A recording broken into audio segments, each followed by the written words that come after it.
क्या आपने कभी सोचा है कि जिसने इस पूरी सृष्टि को रचा, स्वयं ब्रह्मा जी, वो खुद कहां से आए?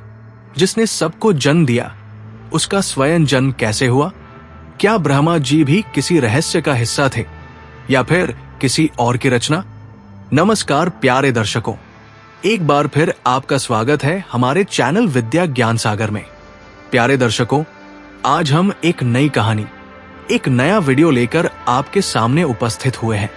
आज की जो कथा है वो अत्यंत ज्ञानवर्धक और प्रेरणादायक है। कथा शुरू करने से पहले आपसे एक विनम्र निवेदन है।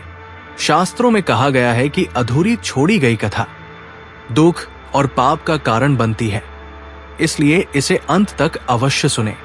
और अगर आप अपनी मां से सच्चा प्रेम करते हैं तो इस वीडियो को लाइक करें, हमारे चैनल को सब्सक्राइब करें और कमेंट में मां लिखकर अपना समर्थन दें। तो आइए बिना किसी विलंब के आरंभ करते हैं आज की प्रेरणादायक कथा। अनंत काल से पहले, जब समय का भी कोई अस्तित्व नहीं था, जब आकाश भी नहीं था, न धरती थी, न सूरज था, न चांद, बस एक गहरा अनंत अंधकार था। एक ऐसा मौन जो कानों को बहरा कर देता था, एक ऐसी शांति जो मन को व्याकुल कर देती थी। इस शून्य में केवल एक अस्तित्व था, वो था परब्रह्म, परम सत्य, जो न जन्मता है न मरता है, जो सब कुछ में व्याप्त है, फिर भी सब कुछ से परे है। वो नारायण, जो अपनी योग निद्रा में शेषनाग की शैया पर विश्राम कर रहे थे। कितने युगों तक ये मौनता रही होगी, कितने कल्पों तक ये निद्रा चली होगी, कोई नहीं जानता, क्योंकि समय का जन्म अभी होना बाकी था। और फिर एक दिन, या यूं कहें कि एक क्षण में, भगवान विष्णु की पलकें खुली। उनकी दिव्य आंखों में एक अजीब सी चमक थी, जैसे किसी कलाकार के मन में अचानक एक महान कृति का विचार आ गया हो, जैसे किसी कवि के दिल में अचानक एक अमर काव्य का जन्म हो गया हो। उन्होंने अपने मन में सोचा, इस अनंत शून्य में कुछ तो होना चाहिए, कुछ ऐसा जो जीवन से भरा हो, कुछ ऐसा जो प्रेम कर सके, गा सके, नाच सके, हंस सके, रो सके। ये विचार मात्र ही इतना शक्तिशाली था कि पूरा ब्रह्मांड हिल उठा। ये संकल्प इतना गहरा था कि शून्य में कंपन होने लगा, और इसी कंपन से, इसी दिव्य इच्छा से जन्म हुआ ओम की ध्वनि का। ओम, ये ध्वनि, ये पवित्र नाद पूरे शून्य में गूंजने लगा। ये कोई साधारण आवाज नहीं थी, ये थी सृष्टि की पहली सांस, ये थी अस्तित्व की पहली चीख, ये थी जीवन की पहली धड़कन। इस ओम की गर्जना से अनंत शक्ति का जन्म हुआ। इस ध्वनि से पहली बार प्रकाश फूटा, और इस प्रकाश में दिखाई दिया एक सुनहरा कमल, एक ऐसा कमल जो किसी तालाब में नहीं, बल्कि भगवान विष्णु की नाभि से प्रकट हुआ था।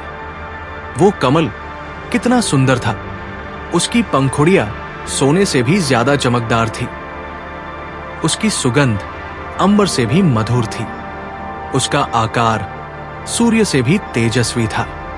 वो धीरे धीरे, बहुत धीरे धीरे खिलने लगा। जैसे जैसे वो कमल खिलता जा रहा था, वैसे वैसे एक नया अस्तित्व उसके भीतर आकार ले रहा था। पहले एक धुंधली आकृति दिखी, फिर वो स्पष्ट होती गई, और अंततः वहां दिखाई दिए 4 मुख वाले, 4 भुजाओं वाले, दिव्य तेज से भरपूर ब्रह्मा जी। जब ब्रह्मा जी ने अपनी आंखें खोली तो चारों ओर देखा। उत्तर में, दक्षिण में, पूर्व में, पश्चिम में, सब तरफ बस अंधकार ही अंधकार था। वे अकेले थे, बिल्कुल अकेले। उस समय ब्रह्मा जी के मन में जो भावना आई, वो शायद इंसान भी महसूस कर सकता है। अकेलेपन का वह दर्द जो दिल में चुभता है, वो तन्हाई जो आत्मा को सुन कर देती है। मैं कौन हूं? उन्होंने अपने आप से पूछा। मैं यहां कैसे आया? क्या मैं अकेला ही हूं इस संसार में? उनकी आवाज शून्य में गूंजकर वापस लौट आई। कोई जवाब नहीं मिला, कोई साथी नहीं दिखा, बस वे और उनकी तन्हाई। ब्रह्मा जी ने सोचा, मैं इस कमल से पैदा हुआ हूं, तो जरूर ये कमल किसी और चीज से निकला होगा। उन्होंने नीचे देखा। कमल का तना नीचे की ओर जा रहा था, अंधकार में खो रहा था। उनके मन में जिज्ञासा जगी, वैसी ही जिज्ञासा जो हर जीव के मन में अपनी जड़ों को जानने के लिए होती है, वैसी ही उत्कंठा जो हर बच्चे के मन में अपने पिता को देखने के लिए होती है। ब्रह्मा जी कमल के तने के सहारे नीचे की ओर उतरने लगे। वो यात्रा कितनी लंबी रही होगी। हजारों वर्षों तक वे उतरते रहे। अंधकार और भी गहरा होता जा रहा था, मौनता और भी भयावह होती जा रही थी, लेकिन कोई अंत नजर नहीं आ रहा था। न कमल का तना समाप्त हो रहा था, न कोई आधार दिख रहा था। निराशा उनके मन में घर करने लगी, हताशा उनकी आत्मा को घेरने लगी। हजारों वर्षों की यात्रा के बाद ब्रह्मा जी थक गए, उनका मन भर गया।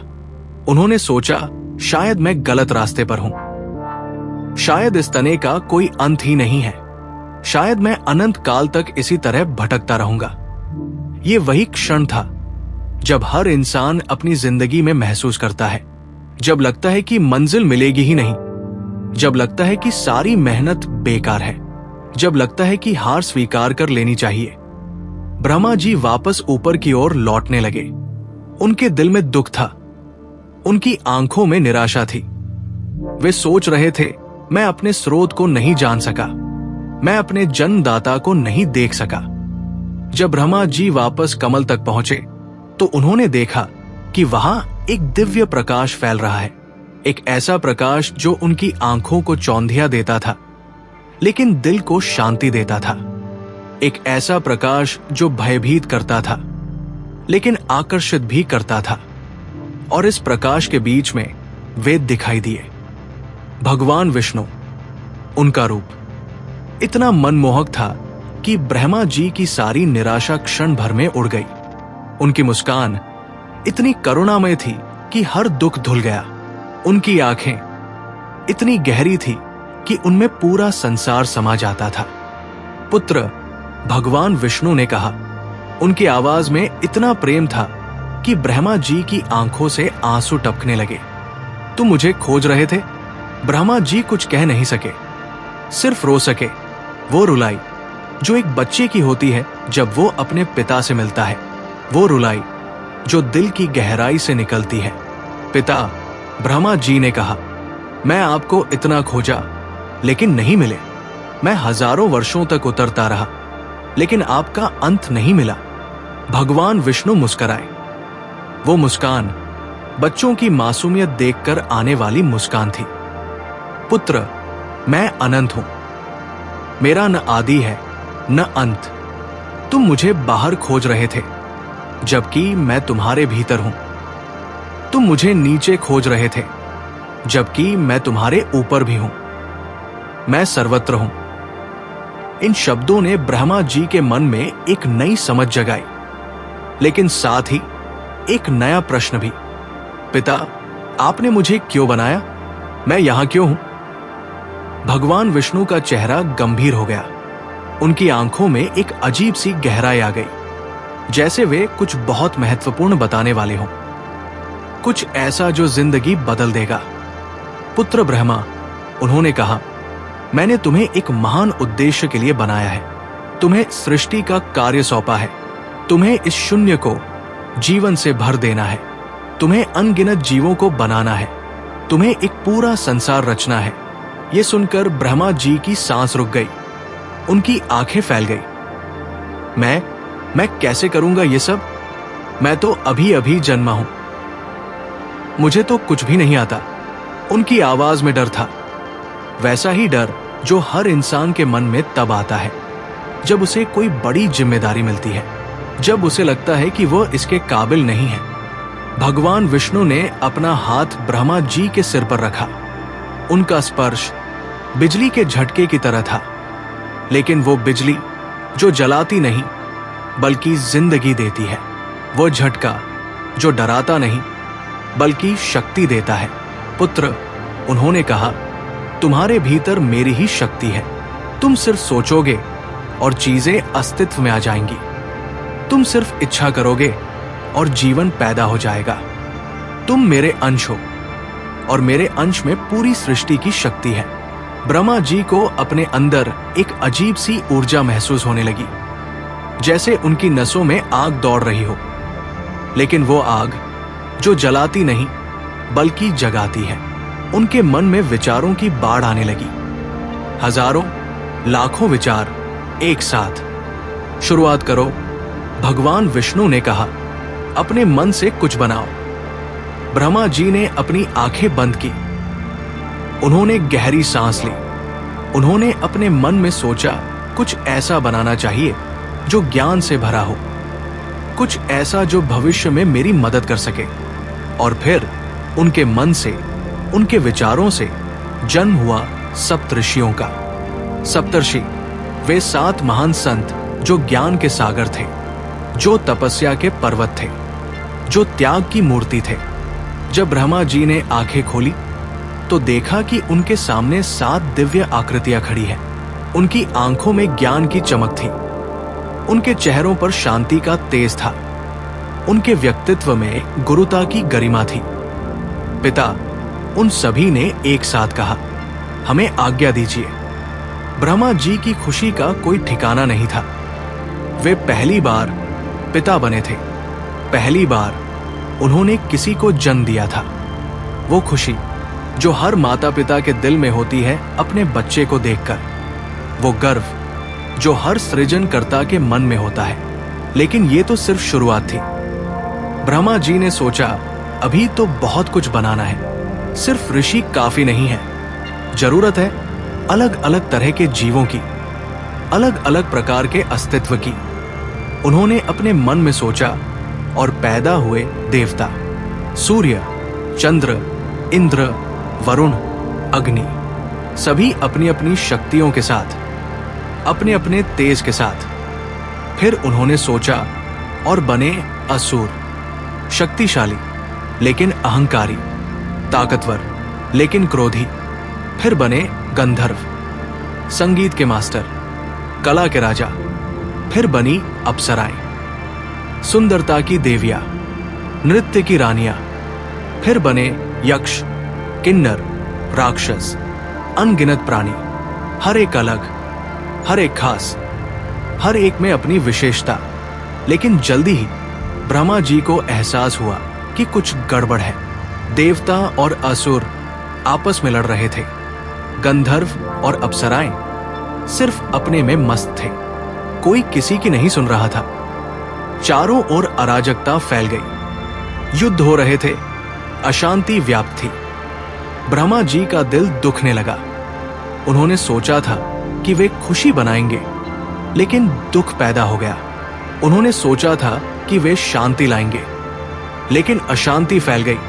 वो दर्द जो हर माता पिता के दिल में होता है जब उनके बच्चे गलत रास्ते पर चले जाते हैं, वो पीड़ा जो हर शिक्षक के मन में होती है जब उसके शिष्य लड़ने लगते हैं।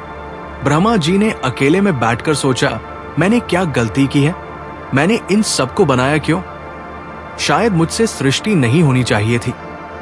उनके मन में पछतावा आने लगा, वैसा ही पछतावा जो हर इंसान के दिल में होता है जब उसकी मेहनत बेकार चली जाती है, जब उसके अच्छे इरादे बुरे नतीजे देते हैं। तभी उनके कानों में एक आवाज आई, भगवान विष्णु की आवाज, पुत्र निराश मत हो। यह सृष्टि का नियम है, जहां जीवन है वहां संघर्ष भी होगा, जहां प्रकाश है वहां अंधकार भी होगा। यह संतुलन जरूरी है। लेकिन पिता, ब्रह्मा जी ने कहा, यह संघर्ष तो बहुत दुखदायी है, यह लड़ाई बहुत पीड़ादायक है। पुत्र, भगवान विष्णु ने समझाया, तुमने अभी तक सिर्फ देवी शक्तियों को बनाया है, तुमने अभी तक सिर्फ असाधारण प्राणियों को जन्म दिया है। लेकिन सृष्टि में संतुलन तब आएगा जब तुम साधारण को भी बनाओगे, जब तुम ऐसे जीवों को भी जन्म दोगे जो सिर्फ प्रेम करना जानते हो, सिर्फ जीना चाहते हो। इस बात ने ब्रह्मा जी के मन में एक नई रोशनी जगाई। वे समझ गए कि उन्होंने सिर्फ ताकतवर चीजें बनाई थी, सिर्फ शक्तिशाली प्राणियों को जन्म दिया था, लेकिन असली खुशी साधारण जीवन में है, असली प्रेम सरल हृदयों में है। ब्रह्मा जी ने फिर से ध्यान लगाया। इस बार उन्होंने सोचा ऐसे प्राणी बनाने हैं जो न तो बहुत शक्तिशाली हो न बहुत कमजोर, जो अच्छाई और बुराई दोनों कर सके, जो अपना रास्ता खुद चुन सके। और इस विचार से जन्म हुआ मनुष्य का। पहले इंसान को देखकर ब्रह्मा जी की आंखें नम हो गई। वो इतना सुंदर था, फिर भी इतना सरल। वो इतना कमजोर था, फिर भी इतना बहादुर। उसकी आंखों में सवाल थे, जिज्ञासा थी, प्रेम था।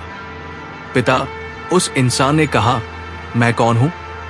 ये सवाल सुनकर ब्रह्मा जी का दिल भर आया। यही सवाल तो उन्होंने भी पूछा था, यही जिज्ञासा तो उनके मन में भी थी। लेकिन जल्दी ही ब्रह्मा जी को एहसास हुआ कि ये पुरुष अकेला है। उसकी आंखों में उदासी है, उसके चेहरे पर तन्हाई का भाव है, वैसी ही तन्हाई जो खुद ब्रह्मा जी ने महसूस की थी जब वे पहली बार जागे थे। ब्रह्मा जी ने सोचा, इसे एक साथी चाहिए, कोई ऐसा जो इसे समझे, कोई ऐसा जो इसे प्रेम दे। उन्होंने अपने मन में स्त्री की कल्पना की, कोमलता की मूर्ति, प्रेम की देवी, ममता का सागर, और उनकी कल्पना से जन्म हुई पहली स्त्री। जब उस पुरुष ने पहली स्त्री को देखा तो उसकी आंखों में एक अजीब सी चमक आई, जैसे अंधकार में अचानक दिया जल गया हो, जैसे मरुस्थल में अचानक झरना फूट गया हो। तुम कौन हो? उसने पूछा। मैं तुम्हारी अर्धांगिनी हूं, उसने जवाब दिया। तुम्हारा आधा हिस्सा, तुम्हारी पूर्णता। और उस क्षण सृष्टि में पहली बार प्रेम का जन्म हुआ। वह प्रेम जो देवताओं को भी ईर्ष्या करने पर मजबूर करता है, वह प्रेम जो पूरी सृष्टि को जिंदगी देता है। जल्दी ही उस प्रेम से जन्म हुए बच्चे, पहले एक, फिर दो, फिर कई। घर में किलकारियां गूंजने लगी, हंसी खुशी का माहौल बन गया। ब्रह्मा जी को देखकर खुशी हो रही थी। उन्होंने सोचा, अब ठीक लग रहा है, अब सृष्टि में संतुलन आ रहा है। लेकिन साथ ही उनके मन में चिंता भी थी। उन्हें पता था कि ये इंसान मरणशील है, ये हमेशा नहीं रहेंगे, तो फिर सृष्टि कैसे चलेगी? तभी उन्होंने देखा कि वे बच्चे बड़े हो रहे हैं, वे भी जवान हो रहे हैं, उनमें भी प्रेम जाग रहा है, वे भी अपने परिवार बना रहे हैं। और इस तरह शुरू हुआ जीवन का चक्र। जन्म, जवानी, बुढ़ापा, मृत्यु और फिर नया जन्म। एक अनंत चक्र, एक ऐसा चक्र जिसका न आदि है न अंत। लेकिन जैसे जैसे इंसानों की संख्या बढ़ती गई, वैसे वैसे समस्याएं भी बढ़ने लगी। कुछ इंसान लालची हो गए, कुछ क्रोधी हो गए, कुछ में अहंकार आ गया, कुछ में ईर्ष्या जाग गई। ब्रह्मा जी का दिल फिर से दुखने लगा। वे सोचने लगे, मैंने इन्हें इतनी कमजोरियां क्यों दी? मैंने इन्हें इतना नकारात्मक क्यों बनाया? तभी भगवान विष्णु फिर प्रकट हुए। पुत्र, उन्होंने कहा, यदि इंसान सिर्फ अच्छे होते तो वे इंसान नहीं होते, वे देवता होते। इंसान की खूबी यही है कि वे अपना चुनाव कर सकते हैं, वे अच्छाई भी चुन सकते हैं, बुराई भी। लेकिन ये दुख देता है। ब्रह्मा जी ने कहा, दुख के बिना सुख का एहसास नहीं होता, अंधकार के बिना प्रकाश की कीमत नहीं पता चलती, संघर्ष के बिना जीत का मजा नहीं आता। ब्रह्मा जी को एहसास हुआ कि इंसानों को एक रास्ता दिखाना जरूरी है, एक ऐसा रास्ता जो उन्हें अच्छाई की तरफ ले जाए, एक ऐसा मार्गदर्शन जो उन्हें सही गलत की पहचान कराए। उन्होंने अपने मन से धर्म की रचना की। न्याय, सत्य, अहिंसा, करुणा, ये सब मूल्य, ये सब आदर्श। उन्होंने अपने पुत्र सप्तऋषियों को बुलाया। जाओ, उन्होंने कहा, और इन इंसानों को सिखाओ। इन्हें बताओ कि जीवन का असली मतलब क्या है, इन्हें समझाओ कि खुशी कैसे मिलती है। और इस तरह शुरू हुई शिक्षा की परंपरा, गुरु शिष्य की परंपरा, ज्ञान की परंपरा। लेकिन एक समस्या और थी। देवता भूखे मर रहे थे, उनका भोजन कहां से आएगा? ब्रह्मा जी ने सोचा और उन्होंने यज्ञ की व्यवस्था बनाई। इंसान यज्ञ करेंगे, उसका धुआं देवताओं तक पहुंचेगा और वही उनका भोजन बनेगा। बदले में देवता इंसानों को बारिश देंगे, फसलें देंगे, खुशहाली देंगे। यह था एक संतुलन का सिस्टम, एक ऐसी व्यवस्था जहां सब एक दूसरे की मदद करते थे। लेकिन अभी भी कुछ कमी थी। सब कुछ बहुत अव्यवस्थित था। कोई टाइम टेबल नहीं था, कोई समय सारणी नहीं थी। ब्रह्मा जी ने सोचा और बनाया समय, सेकंड, मिनट, घंटे, दिन, महीने, साल, सब कुछ एक क्रम में। उन्होंने बनाए युग, सतयुग, त्रेता, द्वापर, कलयुग। एक चक्र, एक ऐसा चक्र जो बार बार चलता रहता है। और इस तरह सृष्टि में एक व्यवस्था आ गई, एक डिसिप्लिन आ गई। लेकिन ब्रह्मा जी को लगा कि सिर्फ जीवन काफी नहीं है। जीवन में सौंदर्य भी होना चाहिए, कला भी होनी चाहिए। उन्होंने अपने मन से सरस्वती की रचना की, ज्ञान की देवी, कला की रानी, संगीत की माता। सरस्वती के जन्म के साथ ही सृष्टि में संगीत आ गया, कला आ गई, साहित्य आ गया, सुंदरता आ गई। अब इंसान सिर्फ जीते ही नहीं थे, बल्कि खुशी से जीते थे। वे गाते थे, नाचते थे, कविताएं लिखते थे। उनकी जिंदगी में रंग आ गया था। लेकिन जैसे जैसे सृष्टि का विस्तार हो रहा था, वैसे वैसे ब्रह्मा जी के मन में अहंकार भी आ रहा था। वे सोचने लगे, मैं कितना महान हूं, मैंने इतनी बड़ी सृष्टि बनाई है। मैं सिर्फ सोचता हूं और चीजें बन जाती है।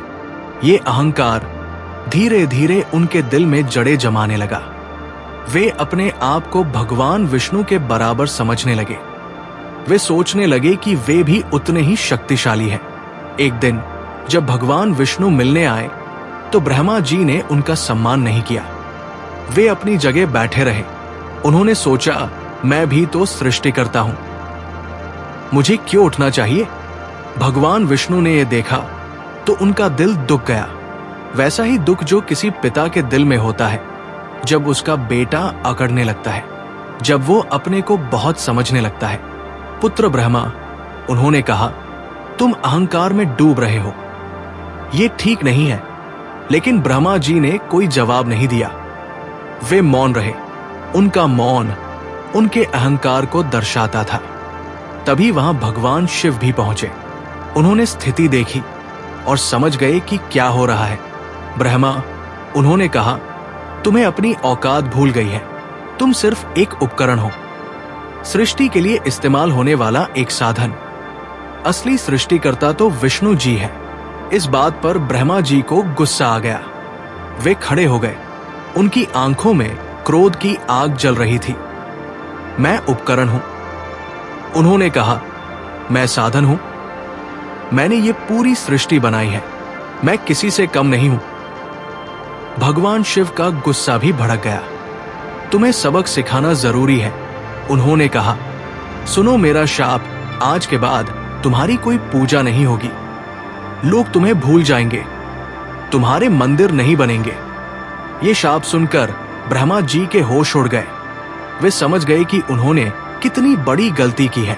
उनका अहंकार क्षण भर में धूल में मिल गया। वे भगवान शिव के पैरों पर गिर गए। महादेव, उन्होंने रोते हुए कहा, मुझसे गलती हुई है, मैं अहंकार में अंधा हो गया था, कृपया मुझे माफ कर दीजिए। लेकिन शाप वापस नहीं हो सकता था। जो कह दिया गया था वो हो चुका था। भगवान विष्णु ने करुणा दिखाते हुए कहा, पुत्र, शाप तो वापस नहीं हो सकता, लेकिन एक जगह तुम्हारा मंदिर जरूर बनेगा, पुष्कर में, और वहां लोग तुम्हारी पूजा करेंगे। उस दिन के बाद ब्रह्मा जी की जिंदगी बदल गई। पहले जो लोग उनकी पूजा करते थे वे विष्णु जी और शिव जी की पूजा करने लगे। पहले जो उनका नाम लेते थे वे उन्हें भूल गए। वो अकेलापन जो ब्रह्मा जी ने सृष्टि के शुरुआत में महसूस किया था वो फिर से लौट आया। लेकिन इस बार ये और भी दुखदाई था, क्योंकि इस बार वे जानते थे कि ये उनकी अपनी गलती का नतीजा है। रातों को जब सारी सृष्टि सो जाती थी तो ब्रह्मा जी अकेले बैठकर रोते थे। वे सोचते थे, मैंने इतनी मेहनत से ये सब बनाया, लेकिन कोई मुझे याद नहीं करता। मैं सबका पिता हूं, लेकिन कोई मुझसे प्रेम नहीं करता। कई रातें ऐसी गुजरी जब ब्रह्मा जी को नींद नहीं आई। वे अपने अहंकार के लिए खुद को कोसते रहे। वे सोचते रहे, काश मैंने वो बात न कही होती, काश मैं विनम्र रहा होता। ये पछतावा हर इंसान के दिल में होता है जब वो कोई गलती करता है।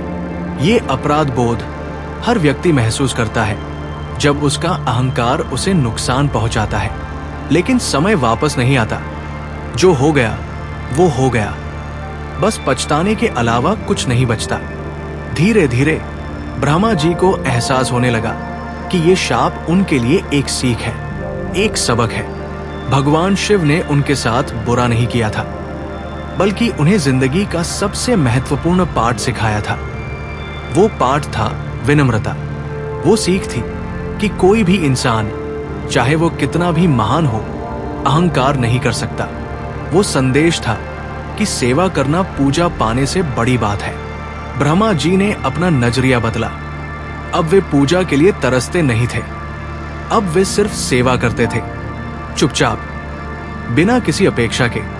आज भी हर दिन ब्रह्मा जी अपना काम करते रहते हैं, नए जीव पैदा करते रहते हैं, नई जिंदगियां बनाते रहते हैं, लेकिन कोई उन्हें धन्यवाद नहीं देता, कोई उनका नाम नहीं लेता। ब्रह्मा जी की कहानी हमें जो सबसे बड़ी सीख देती है वो ये है कि अहंकार इंसान को कहां से कहां पहुंचा देता है। जो व्यक्ति पूरी सृष्टि का स्रष्टा था, वही अहंकार की वजह से भुला दिया गया। लेकिन साथ ही ये कहानी ये भी सिखाती है कि गलती का एहसास हो जाए तो इंसान कितना महान बन सकता है। ब्रह्मा जी ने अपनी गलती मानी, उन्होंने अहंकार छोड़ा और फिर वे और भी बड़े बन गए। आज वे भले ही मंदिरों में न दिखें, लेकिन हर घर में है, हर दिल में है, हर सांस में है, क्योंकि जिंदगी उन्हीं की देन है। शायद एक दिन जब लोग समझदार हो जाएंगे तो वे ब्रह्मा जी को भी याद करेंगे। शायद एक दिन जब इंसानियत परिपक्व हो जाएगी तो लोग हर रचना में रचनाकार को देखेंगे। और इस तरह समाप्त होती है। प्रिय दर्शकों, इस प्रेरणादायक कथा के बारे में अपने विचार हमें कमेंट्स के माध्यम से जरूर बताएं। अगर यह आपको अच्छी लगी हो तो कृपया इसे लाइक करें और इसे अधिक से अधिक लोगों तक पहुंचाएं। साथ ही कमेंट बॉक्स में जय हो ब्रह्मदेव लिखकर अपने श्रद्धा भाव प्रकट करें। इस वीडियो को पूरा देखने के लिए धन्यवाद। ओम ब्रह्मा नमः।